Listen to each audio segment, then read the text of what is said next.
ಜೈ ಶ್ರೀರಾಮ್. ನಾನು Ajit ಬೊಪ್ನಳ್ಳಿ. Welcome to ಶುಂಠಿ ಕಷಾಯ. ಅಸ್ಸಾಮಲ್ಲಿ ವಿಧಾನಸಭಾ ಇಲೆಕ್ಷನ್ದು ಸಿಕ್ಕಾಪಟ್ಟೆ ಜೋರಾಗಿದೆ. ಅಬ್ಬರ ಎಲ್ಲ ಕಡೆಯಿಂದಲೂ ಪ್ರಚಾರ ರೇರೆ ನೋಡಬೇಕು. ಹೇಳಿಕೆಗಳು, ಪ್ರತಿ ಹೇಳಿಕೆಗಳು, ಈ ಕಡೆಯಿಂದ ಬಾಣ, ಆ ಕಡೆಯಿಂದ ಇನ್ನೊಂದು ಬಾಣ, ಈ ಥರದ್ದೇ ಆಗ್ತಾ ಇದೆ. ಇಲೆಕ್ಷನ್ ಅಂದರೆ ಗೊತ್ತಲ್ಲ ಇನ್ನು ಹೆಂಗಿರುತ್ತೆ. ಈಗ ನಮ್ಮ ಹಿಮಂತ ಬಿಸ್ವಾ ಶರ್ಮಾ ಅವರು ಇದ್ದಾರಲ್ಲ, ಅವರು ಇಡೀ ಅಸ್ಸಾಂನ ಇಲೆಕ್ಷನ್ನ ಒಂಥರ ಹಿಂಗೆ ಸ್ಟಾರ್ ಫೇಸ್ ಅಂತ ಅಂದ್ಕೋಬೋದು. ಯಾಕೆಂದರೆ ಅವ್ರ ಹೆಸರಲ್ಲೇ ಅರ್ಧ ಇಲೆಕ್ಷನ್ ನಡೀತಾ ಇರೋದು. ಅವರು ಈಗ ಅಲ್ಲಿ ಸಿ ಎಮ್ ಆಗಿದ್ದಾರೆ. BJP ಅವರು, ಮೋದಿಯವರ ಒಂದು ಈ ನೀಲಿಗಣ್ಣಿನ ಹುಡುಗ ಅಂತಾರಲ್ಲ, ಆ ಥರ ವ್ಯಕ್ತಿತ್ವದವರು. ಅವರಿಗೆ ಈಗ ಟಕ್ಕರ್ ಕೊಡೋಕ್ಕೆ ನಮ್ಮ ಕಾಂಗ್ರೆಸ್ಸಿಂದ, ಅದೇ ನಮ್ಮ ಕರ್ನಾಟಕದಿಂದ DK ಅವರು ಕೂಡ ಅಸ್ಸಾಮಿಗೆ ಹೋಗಿದ್ದರು. ಹಾಗೆ ಅವರನ್ನು ಹಿಟ್ಲರ್ ಅಂತ ಕರೆದ್ರು. ಹಾಗೆ ಅವರು ಮತ್ತೊಮ್ಮೆ ಬಂದರೆ ಅಪಾಯಕಾರಿ ಅಂತಲೂ ಕೂಡ ಹೇಳಿ ಬಂದರು. ಈ ಗ್ಯಾಪಲ್ಲಿ ಹಿಮಂತ ಬಿಸ್ವಾ ಶರ್ಮಾ ನಿನ್ನೆ ಒಂದು ಘೋಷಣೆ ಮಾಡಿದ್ದಾರೆ. ಏನಪ್ಪ ಅಂತ ಕೇಳಿದ್ರೆ, ಅಸ್ಸಾಮಲ್ಲಿ ಮತ್ತೊಮ್ಮೆ ನೀವು BJPಯನ್ನು ಅಧಿಕಾರಕ್ಕೆ ತಂದರೆ UCCಯನ್ನು ಜಾರಿ ಮಾಡ್ತೀವಿ ಅಂತ ಘೋಷಣೆಯನ್ನು ಮಾಡಿದ್ದಾರೆ. ಅಲ್ಲಿಗೆ ಈ ನಾವೆಲ್ಲರೂ ಸರಿ ಸಮಾನರು, ನಾವೆಲ್ಲರೂ ಒಂದೇ, ಭಾರತೀಯರಲ್ಲಿ ಮೇಲು ಕೀಳು ಎಲ್ಲ ಇಲ್ಲ ಅಂತ ಏನು ನಾವು ಮಾತಾಡ್ತೀವಲ್ಲ, ಅದನ್ನು ಕಾರ್ಯರೂಪಕ್ಕೆ ತರುವಂತಹ ಯೂನಿಫಾರ್ಮ್ ಸಿವಿಲ್ ಕೋಡನ್ನು ಅವರು ಜಾರಿ ಮಾಡೋದಾಗಿ ಹೇಳಿದ್ದಾರೆ. ಅಲ್ಲಿಗೆ ಈ ಇಲೆಕ್ಷನ್ನು ಅರ್ಧ ಗೆದ್ದ ಹಾಗೆಯೇ. ಇದು ಕಾಂಗ್ರೆಸ್ಗೆ ಚಿಂತೆಯನ್ನು ತಂದಿರ್ಬೋದು. ಯಾಕೆಂದರೆ ಈ ಸಮಾನತೆ ಬಗ್ಗೆ ಅವರು ಉದ್ದುದಕ್ಕೆ ಭಾಷಣಗಳನ್ನು ನಾವು ಮಾಡಬಹುದು. ಆದರೆ ಸಮಾನತೆ ಅಂತ ವಿಚಾರ ಬಂದಾಗ ಅವರ ಆಸಕ್ತಿ ಬೇರೆಯದೇ ಥರ ಇರುತ್ತೆ.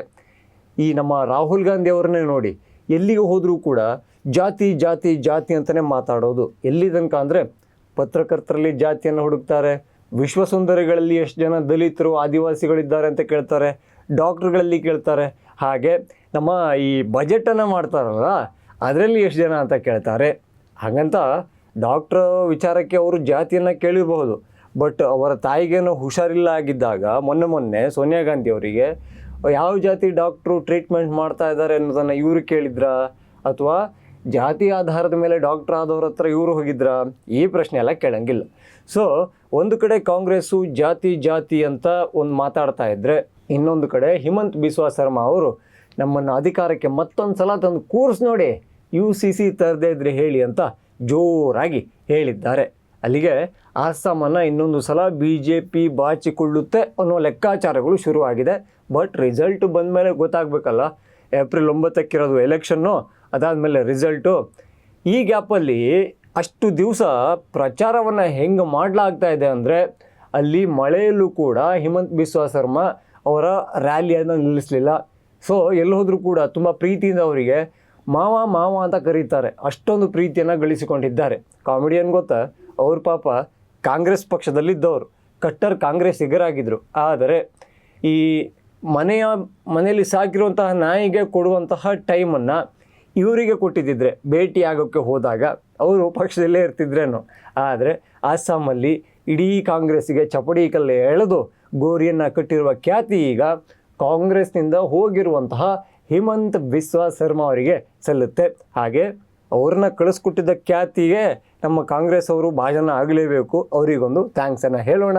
ಅಸ್ಸಾಂ ಪ್ರಚಾರ ಕಾರ್ಯಕ್ಕೆ ಮೋದಿಯವರು ಕೂಡ ಹೋಗಿದ್ದರು. ಹಾಗೆ ಅಲ್ಲಿ ಈ ಟೀ ಅನ್ನೋದು ಮುಖ್ಯ ಬೆಳೆ ಅಲ್ವಾ, ಅವ್ರ ಜೊತೆಗೆ ಸಂವಾದ ಮಾಡಿದ್ರು. ಇವರು ಕೂಡ ಟೀ ತೋಟದಲ್ಲಿ ಓಡಾಡಿದ್ರು. ಹಾಗೆ ಅವರು ಕೂಡ ತಮ್ಮ ಚಾಯ್ವಾಲ ದಿನದ ನೆನಪುಗಳನ್ನು ಹಂಚಿಕೊಂಡ್ರು.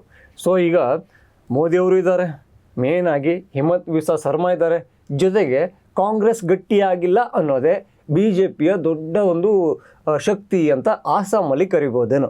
ಸೊ ಅಸ್ಸಾಮು ಯಾರ ಪಾಲಾಗುತ್ತೆ, ಯಾರಿಗೆ ಬಿಸಿ ಬಿಸಿ ಚಾಯ್ ಸಿಗುತ್ತೆ, ಕಾದು ನೋಡೋಣ. ಇನ್ನು ಯಾರೆಲ್ಲ ಇನ್ಸೈಟ್ ರಶನ್ನು ಸಬ್ಸ್ಕ್ರೈಬ್ ಆಗಿಲ್ವೋ ಈ ಕೂಡಲೇ ಆಗಿ. ಹಾಗೆ ಎಲ್ಲ ವಿಡಿಯೋಗಳಿಗಾಗಿ ಬೆಲ್ ಐಕಾನನ್ನು ಒತ್ತಿ. ಜೈ ಶ್ರೀರಾಮ್.